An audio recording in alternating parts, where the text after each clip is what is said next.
gustaría hablar de dos personajes muy característicos del Antiguo Testamento. ¿Bien? Y vamos a desglosar, vamos a ver todo su proceso y poder ver lo que es la verdadera adoración. ¿Ok? Y vamos a hablar de Saúl y del rey David. Bien. Vamos a buscar 1 Samuel 8, 1 al 6. Ok, dice: Aconteció que habiendo Samuel envejecido, puso a sus hijos por jueces sobre Israel, y el nombre de su hijo primogénito fue Joel, y el nombre del segundo Abías, y eran jueces en Berseba. Pero no tuvieron los hijos por los caminos de su padre, antes se volvieron tras la avaricia, dejándose sobornar y pervirtiendo el derecho. Entonces todos los ancianos de Israel se juntaron y vinieron a Rama para ver a Samuel, y le dijeron: He aquí tú has envejecido y tus hijos no andan en tus caminos, por tanto constitúyenos ahora un rey que nos juzgue, como tienen todas las naciones. Pero no agradó a Samuel esta palabra, que dijeron: Danos un rey que nos juzgue. Y Samuel oró a Jehová. Bien, recordemos que en el Antiguo Testamento lo más cercano a Dios eran los profetas. Ellos eran los voceros de Dios. Ellos eran el instrumento de Dios para guiar al pueblo de Israel en esos tiempos, en el Antiguo Testamento. Amén. Entonces podemos ver cómo un pueblo vio que los hijos de Samuel, al cual habían entregado lo que es la parte de los jueces, entregar lo que es la parte de direccionar al pueblo, de guiar al pueblo en justicia, vemos unos hijos que no anduvieron en los caminos del Padre, se desviaron por completo. Y es aquí donde el pueblo de Israel decide pedirle a Samuel que querían ser gobernados por un hombre. Dejaron a un lado la dirección de Dios por la voluntad de un hombre. Esto obviamente no le agradó a Samuel y tampoco le agradó a Jehová. Pero ¿qué pasó? Mientras Samuel oraba a Jehová, Dios le concedió la petición al pueblo de Israel.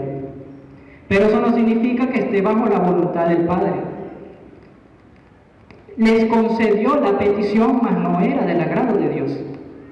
Entonces podemos ver cómo un pueblo quería asemejarse al mundo, quería ser igual a las otras naciones, alejándose o apartando lo que los hacía diferente. Ellos tenían a Dios, tenían la presencia de Dios, tenían la palabra de Dios allí a la mano, direccionándolos, pero decidieron dejarse gobernar por un hombre. Y es aquí donde entra Saúl. ¿Quiénes conocen a Saúl? ¿No conocen a Saúl? ¿Lo has escuchado? Hoy vamos a conocer a Saúl. Bien. El pueblo quería un rey y lo tuvo a la misma medida de su petición, pues vemos en Saúl un reinado que desecha la palabra de Dios, ponía en poco la voluntad de Jehová. Fue entonces que decidió Dios retirar de la vida de Saúl su Santo Espíritu, por cuanto él desechó su palabra. Ahora Jehová desecha a Saúl como el rey de Israel. ¿Ok? ¿Y por qué? Me preguntarán, ¿por qué Saúl fue desechado por Jehová? Si en un principio lo habían ungido, le habían entregado el reinado de Israel a Saúl. ¿Qué fue lo que pasó? ¿Cuál fue cuál fue la gota que derramó el vaso? ¿Qué fue lo que hizo Saúl? Esto lo podemos ver en 1 Samuel 15, 22 al 23, donde Jehová le dice, por medio del profeta Samuel: yo te voy a mandar a que hagas esto en contra del pueblo de Amalek. ¿Ok? 1 Samuel 15, 22 al 23. Vamos a leer. Se complace tanto los holocaustos y víctimas como en que se obedezca la palabra de Jehová. Ciertamente el obedecer es mejor que los sacrificios, y el prestar atención que la grosura de los carneros. Ahora, ¿qué fue lo que le dijo Jehová a Saúl? Por medio de Samuel le dijo: Jehová me envió a que te ungiese por rey de su pueblo Israel. Ahora pues, está atento a la palabra de Jehová. Así ha dicho Jehová de los ejércitos: yo castigaré lo que hizo Amalek a Israel al oponerse en el camino cuando subía de Egipto. Ve pues y hiere a Amalek, y destruye todo lo que tiene, y no te apiades de él. Mata a los hombres, mujeres, niños, y aún los de pecho, vacas, ovejas, corneros y asnos. Arrasa con todo. Con todo.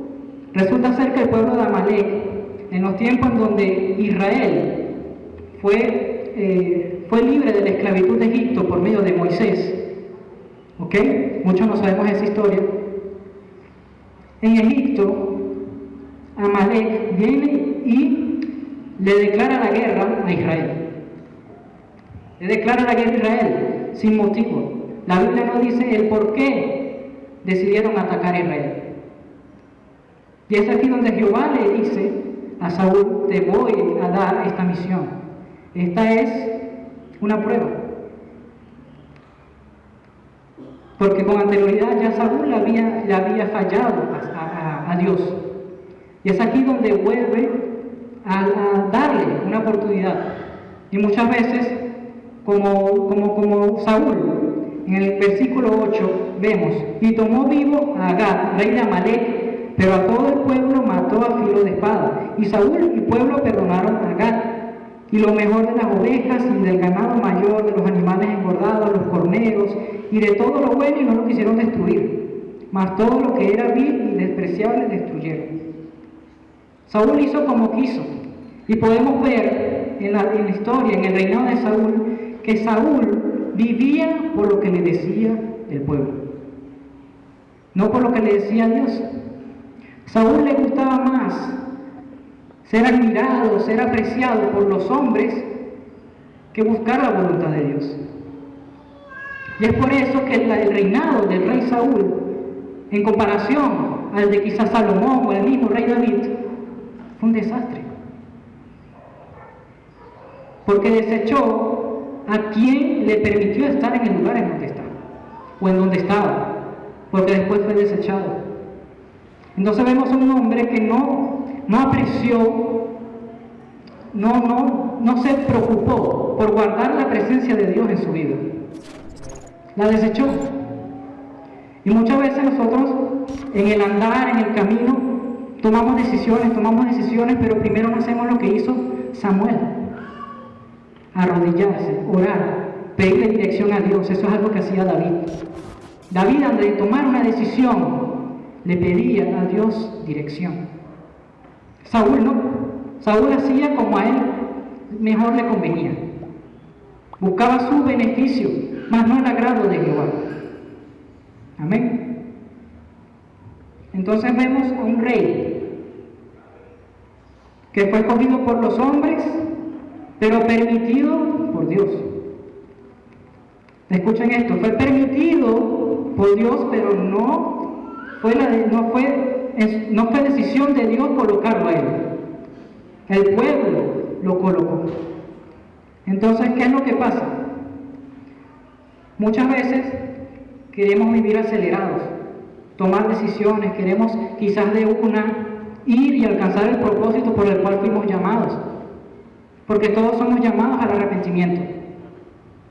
Pero pocos se atreven a hacer propia la bendición de Dios y empezar a ser un escogido de Dios, que son las personas, son los instrumentos que Dios va a usar para derramar su espíritu, para que su gloria sea manifestada en la tierra. Si no, no hay otra manera. Pero debemos vivir como un David, como un Pablo, sujeto a la palabra de Dios, a lo que dice Jehová. Yo no me muevo si Jehová no me responde. Y muchas veces quizás nos sentimos abatidos, nos sentimos como sin dirección, porque nos arrodillamos y oramos, Nos derramamos en la presencia de Dios y muchas veces solo escuchamos un silencio. Yo lo he vivido. Lo que yo era antes no se compara a lo que soy ahora. Y es porque he aprendido a vivir sujeto a lo que dice Jehová. Yo nací, yo crecí en el mundo artístico, yo hacía televisión, yo hacía radio con mi papá. Yo sé lo que es vivir por apariencia. Yo sé lo que es vivir conforme al agrado de los hombres, que me aplauden, que me idolatren, que venga, lo hiciste bien, cantaste bien, entonaste bien, oye, animaste bien. Yo sé lo que era vivir como Saúl. Pero para la gloria de Dios he aprendido a vivir como David. Que todo lo que tengo, que todo lo que soy, los talentos, los dones, todo no es mío, es de Jehová. Jehová fue el que me dio los talentos, los dones. Si no es por Él, yo no respiro, yo no vivo, yo no puedo hacer nada. Jehová es la salida a todos nuestros problemas, a todas nuestras angustias, nuestras preocupaciones. Y algo que me llama la atención es que cuando Saúl es desechado por Dios, luego David es ungido como rey, es escogido por Dios conforme al corazón que él tenía. Pero algo que me llama la atención es que él no tomó el trono apenas lo ungieron. Él tuvo que pasar un proceso. David tuvo que pasar una serie de acontecimientos para ser formado, para ser transformado, para poder llegar a ser el rey que hoy en día muchos conocemos. Entonces,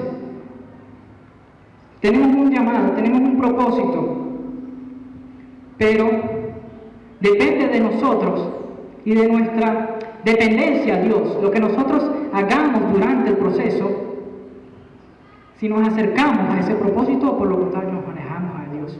Nos alejamos del proceso y nos alejamos de Dios. Somos nosotros mismos los que decidimos. Y podemos ver todo ese proceso que David tuvo que pasar para convertirse en ese rey piadoso, ese rey justo, ese rey que dependía, que era apasionado por Dios. Tanto así que podemos ver su nombre en varios de los salmos. ¿Quién escribió los salmos? El rey David era un apasionado por Dios, era músico, era rey, danzaba a Dios, dependía fervormente de Dios, cuidaba, anhelaba la presencia de Dios. Y podemos ver los procesos y las pruebas de David antes de ser rey. La primera prueba fue la batalla contra Goliat. Muchos conocemos eso. Vemos a un pueblo paralizado, un pueblo con experiencia en batalla, un pueblo con la condición física, un pueblo que estaba preparado para enfrentar a ese Goliat, pero se atemorizaron. Y eso es lo que hace el reinado de Saúl. Porque cuando el rey, que en ese momento era la cabeza del pueblo, tuvo temor, ¿qué va a sentir el pueblo? Si la referencia que tiene el pueblo no hace nada, se paraliza. Entonces, Saúl, como rey, como líder, falló. Y es ahí donde entra Dios y le demuestra al pueblo que no se necesita estar tan capacitado, no es necesario estar quizás con experiencia para llegar a superar al gigante. David era un pastor de ovejas, era un pastor de ovejas. Y podemos ver cómo David, con fe, con determinación, decide ir en contra de Goliat. Y vence a Goliat, pero no por sus capacidades, no porque tenía experiencia. A él no le quedaban ni siquiera los vestidos, a él no le quedaba la armadura, no podía levantar la espada. Era un joven, pero fue el único que se atrevió a vencer a Goliat. El único. ¿Por qué? Porque sabía quién estaba delante de él, sabía que el Todopoderoso, que el gigante de todo gigante estaba caminando con él. Y eso era la seguridad, eso era la certeza, eso era lo que le daba a él la confianza de que él iba a tener la victoria. por medio de Dios que alcanzaremos las victorias. Fuera de Él nada somos. Podemos ver a Saúl, un rey que fracasó por despreciar la presencia de Dios. La despreció. Decidió entregar su vida a los hombres, a lo que le decía el pueblo: admírenme, admírenme. Pero de nada le sirvió. Vemos también dentro del proceso de David cómo su vida era amenazada por el rey Saúl. Recordemos que cuando el rey Saúl es desechado por Dios, empieza a morar en él un espíritu malo que lo atormentaba. Es allí donde entra David a la escena. Es allí donde llaman a David para que le toque al rey. Y ese espíritu inmundo, ese espíritu malo, salga del rey Saúl. ¿Qué podemos ver aquí? Que David tuvo que someterse a Saúl. No ponerlo por encima de Dios, pero sí tuvo que someterse al rey. Él fue escudero del rey, fue músico del rey. A donde Saúl iba, él iba. Y me llama la atención en 1 Samuel 8, 6 al 12. Saúl venció a sus miles, pero David a los 10.000. Y eso llenó a Saúl de envidia. Y el espíritu inmundo empezó a morar en él otra vez. Y cuando David se le acercó a Saúl, él agarró y le comenzó a lanzar creo que le lanzaban las lanzas, le lanzaban lanzas. Le lanzó 9 lanzas. 9 lanzas. Dígame quién soporta eso. Que tienden contra tu vida, que te lancen 9 lanzas. ¿Qué harías tú en esa situación? Tú agarras una y de una se la clavas, ¿verdad? ¿O no? Entonces David estaba siendo probado incluso allí. David tuvo que ser moldeado durante ese tiempo en la que Saúl lo perseguía. Saúl lo perseguía y no fue solamente allí. En varias oportunidades Saúl iba con un ejército y perseguía a David. Tenía envidia. Pero vemos a un David que en ningún momento levantó su mano en contra del rey Saúl. Vemos un rey o un futuro rey piadoso. Empezamos a ver un rey que poco a poco está alcanzando la madurez. Vemos un rey que decidió dejarle a Dios que armara el terreno, que él mismo agarrar su voluntad y adelantar el proceso. Porque en varias oportunidades, 3 oportunidades tuvo David para matar a Saúl, y no lo hizo. 2 en el desierto de Engadi y Zif. 2 oportunidades que tuvo David para matar a Saúl. Y también lo de la lanza. 3 oportunidades, y en las 3 lo perdonó. Entonces podemos ver un rey piadoso, podemos ver un rey que a pesar de las pruebas, a pesar de las dificultades, él se mantuvo confiando en Dios. Él se mantuvo de rodilla a Dios y en medio de las dificultades, él no decidió actuar por su voluntad. Decidió que Jehová decidiera por él. Y muchas veces tomamos decisiones bajo nuestro propio criterio. Muchas veces decidimos a nuestra manera y después cuando vemos las consecuencias enfrente, ahí nos queremos arrepentir. Ahí nos queremos arrepentir cuando Dios ya te lo había advertido. Muchas veces Dios nos habla, pero no hacemos caso. Decidimos hacer lo que nosotros creemos que es correcto. Y en el transcurso vemos las consecuencias, porque toda acción tiene una consecuencia. Sea mala, sea positiva, sea negativa. Toda decisión que tomemos en nuestra vida genera una consecuencia. Servirle a Dios es una decisión. No servirle a Dios también es una decisión.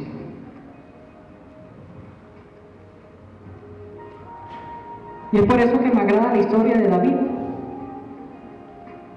Porque vemos a David en los procesos y pruebas, fortalecido, donde fortaleció la dependencia hacia Dios. Se humilló a Dios en todo tiempo. Adquirió la experiencia de guerra que no tenía. Fue en el proceso que él aprendió. Demostró ser una persona influyente. Él no era, en su familia no era influyente, a él lo menospreciaba. Vete a pastorear las ovejas. Para eso me sirve. Se convirtió en una persona piadosa, amorosa y valiente. Pero esos frutos o características quizás no hubieran surgido de no haber sido por los procesos que convirtió a David de pastor de ovejas a hombre de guerra y rey de Israel.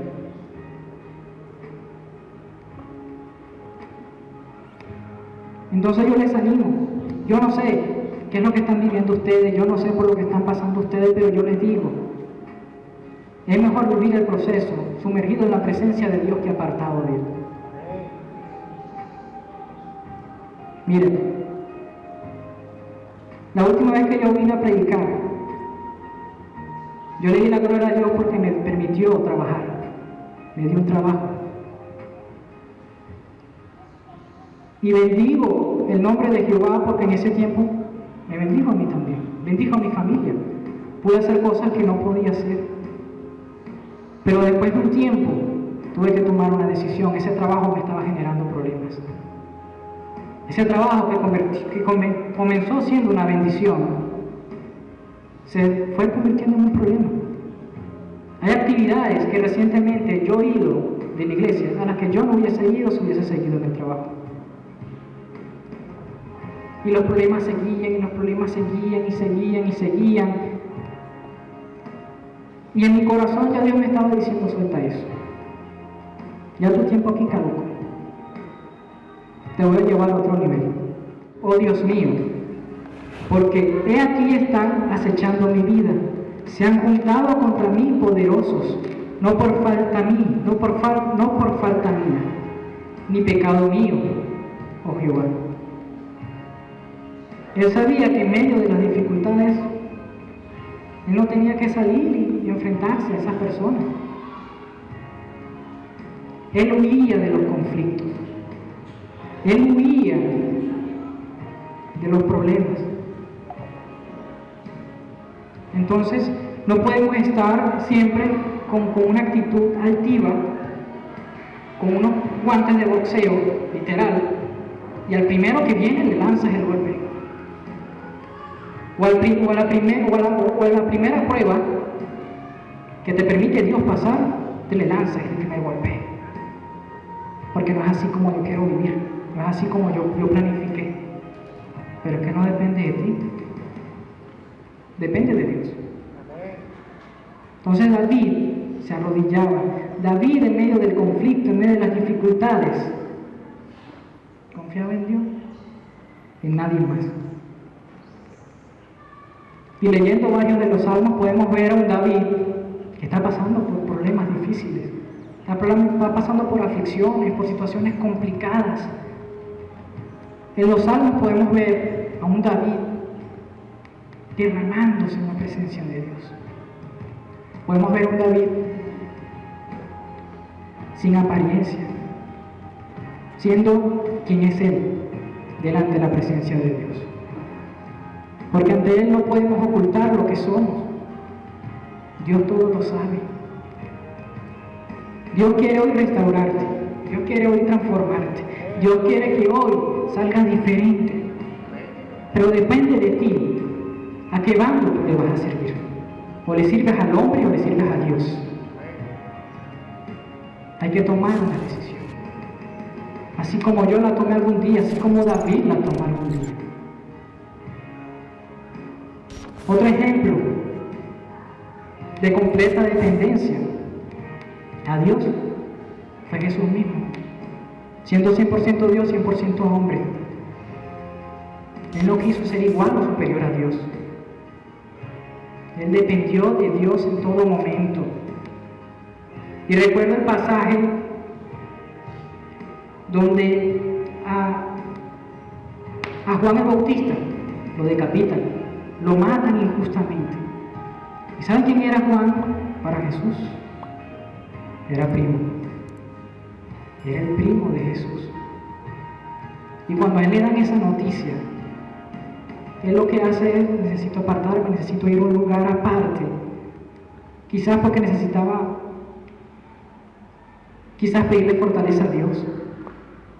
Quizás necesitaba pensar en lo que estaba ocurriendo, por qué aconteció eso. Pero vemos a un Jesús que vio a una multitud que iba detrás de él y dejó a un lado lo que quizás estaba sintiendo para servirle a esas personas que necesitaban su ayuda, necesitaban su apoyo, necesitaban que Jesús tocase sus vidas e hiciera de ellos un milagro. Así que ponle todas tus pruebas, todas tus necesidades, todas tus angustias a Dios. Pero no pongas tus problemas como una excusa para no servirle a Dios. Dios dice que tenemos que estar atentos, tenemos que estar velando, orando, estar llenos de la palabra de Dios, porque este mundo está confundiendo incluso a los creyentes. En otros países las iglesias ahora son libres, son liberales, son mente amplia, pero sin darse cuenta están haciendo como Saúl. Me estoy apropiando de las doctrinas del hombre, de las creencias que el hombre ha decidido implementar, y lo que dice este libro lo dejo a un lado. O peor aún, agarran lo que dice la Biblia y lo usan para su conveniencia. Le dan una mala interpretación. Y algo que he aprendido es que mientras tú más te llenas de la palabra de Dios, mientras tú más buscas de Dios, en oración, en ayuno, en lectura, no te van a poder confundir, porque tú estás lleno de la verdad, lleno de la verdad, y vas a poder dar lo que por gracia hemos recibido.